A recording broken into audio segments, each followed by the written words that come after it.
Ngayon nga guys, ang vlog natin ngayon ay kanan challenge. Pasensyahan nyo na nga guys yan tugtog kasi sa kabila yan namin yung bahay.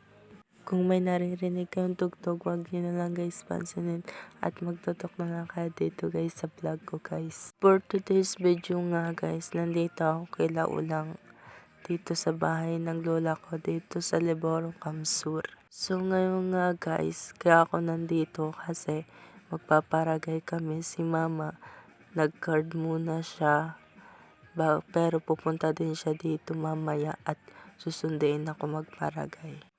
At kasama nga namin si Derek nga guys, yung pinsan ko na anak na dito Darwin. At yun nga guys, binidyan ko yung guys mga gamit sa Liboro dahil nakita ko naman talaga na marami na talagang kalat yan. Lalo na yung mga labahan, hindi pa nalalabhan. At may mga dumi pa nga guys. At sa tray, hindi na din napupunasan.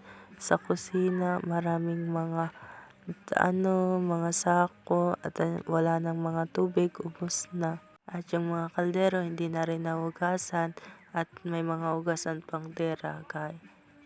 Hindi ko naman nga guys malinisan kasi darating na din yun si mama mamaya, kaya hindi ko din yun naman yung malilinisan kung lilinis pa ako. Kaya tinignan ko yung mga gamit, sobra na talagang dumi guys, parang wala na talagang nag-aalaga sa bahay ni Ulang, kaya yan, ang dami talagang mga dumi.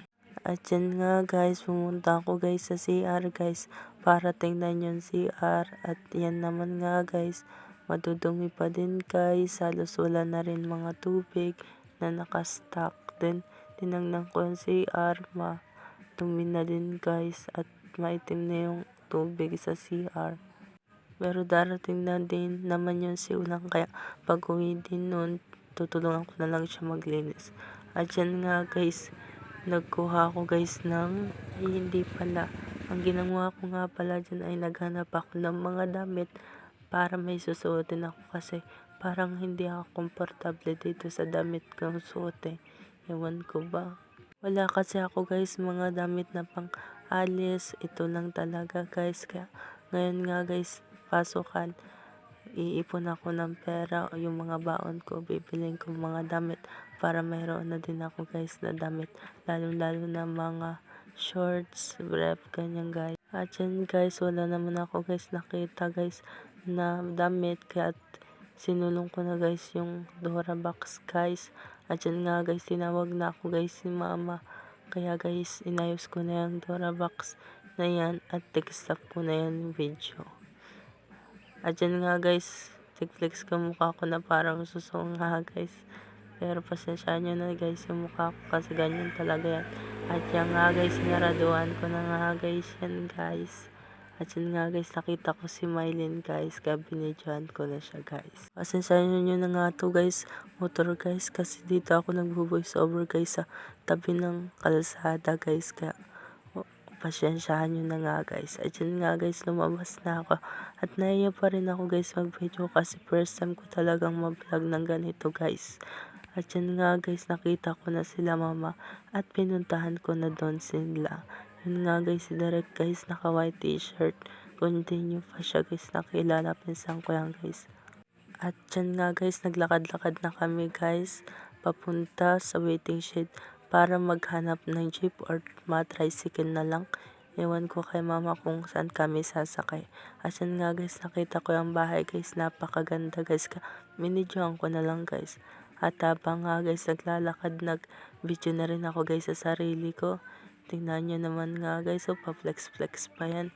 Di lang nga mukha ko dyan ang binidyo at pati na rin ngayong sa Crocs pala. Yan, Crocs. Yan nga guys, wala na kami nahanap na jeep, kaya guys nag-tricycle na lang kami guys. At di pa nga nakakapunta sa Ragay. Tingnan nyo naman guys, parang putla na kami dalawa ni mama. Pero ewan ko ba, sa camera lang gas. Sa camera lang ata yan. O sa tutumok ako, ewan ko ba. O sa sobrang init talaga. Sobra talaga kaya guys, init ngayon guys. Kaya yan, parang nakakaano. Na-excite na nga ako guys pumunta guys sa Ragay. Kaya guys nailang na talaga ako guys. At yan nga guys, nandito na rin kami guys sa Ragay guys. At may nakita akong house na kulay orange guys. At yan nga guys, lalakad na kami guys papunta sa paprintan kasi magpapaprint kami at magpapaserox. Magpapaserox pala kami ng certificate ni Derek kasi pupunta na kami sa office at nandito na nga kami guys sa paprintan. Shoutout sa iyo ate kung sino ka man ate. Thank you so much.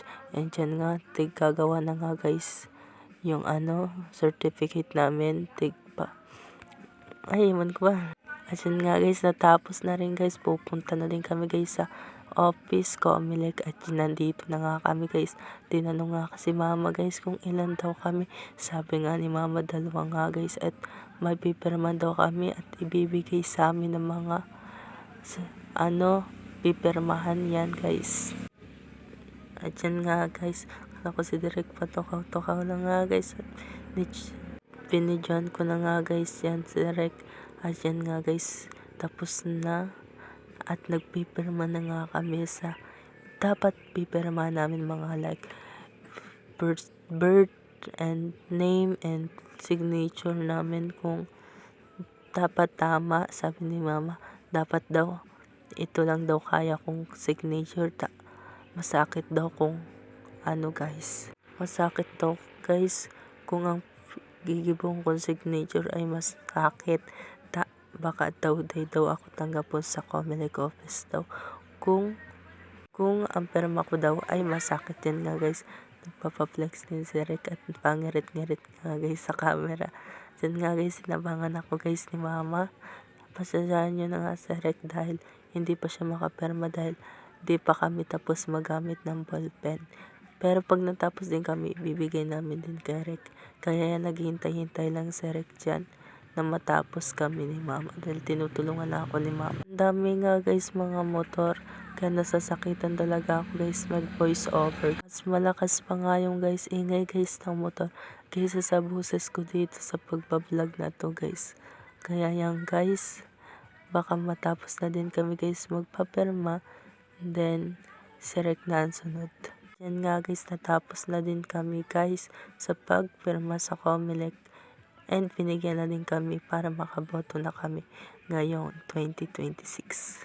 At yan nga guys, napumunta kami sa Lumihan guys at tigpiplex ko pa nga guys yung patis na yan guys. Grabe na talaga ang buhay. At yan nga guys, hinihiling-hiling ko kung anong gusto ko talagang kakanon ngunyan.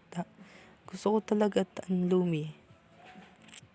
Tabanganin naghahalat guys, nagpapakyut-kyut man din ako sa camera guys. So, tingnan nyo na nga guys, pati mangkok hindi pa pinalampas. Grabe na talaga. Guys, kutsara guys din di na pinalagpas.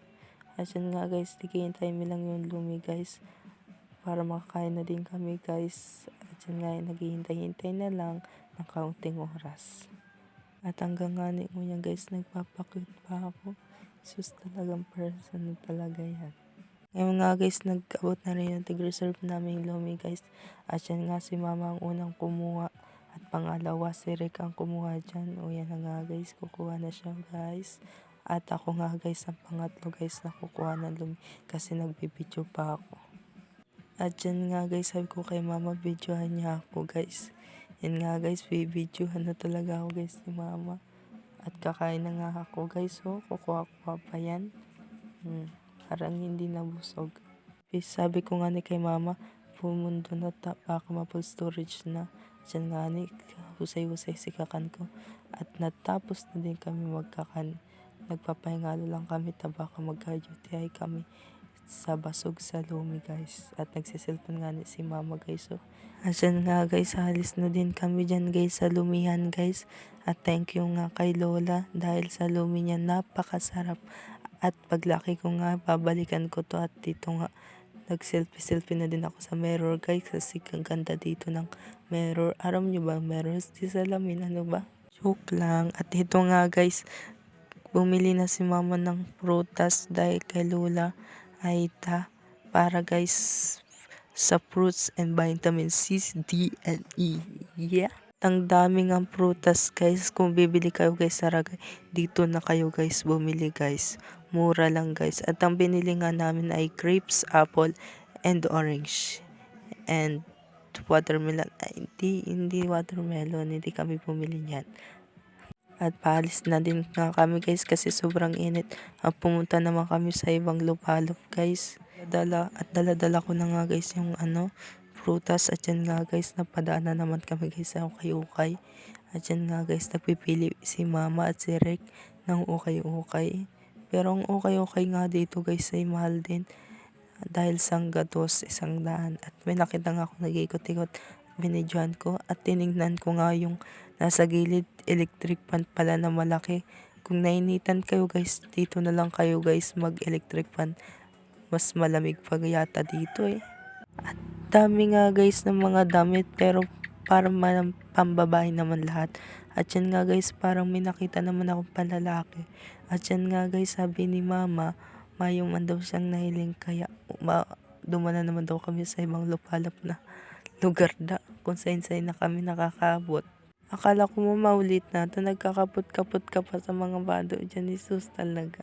At yan nga guys, i-stop ko na guys yung video ko kasi papunta na guys yung may-ari ng okay guys.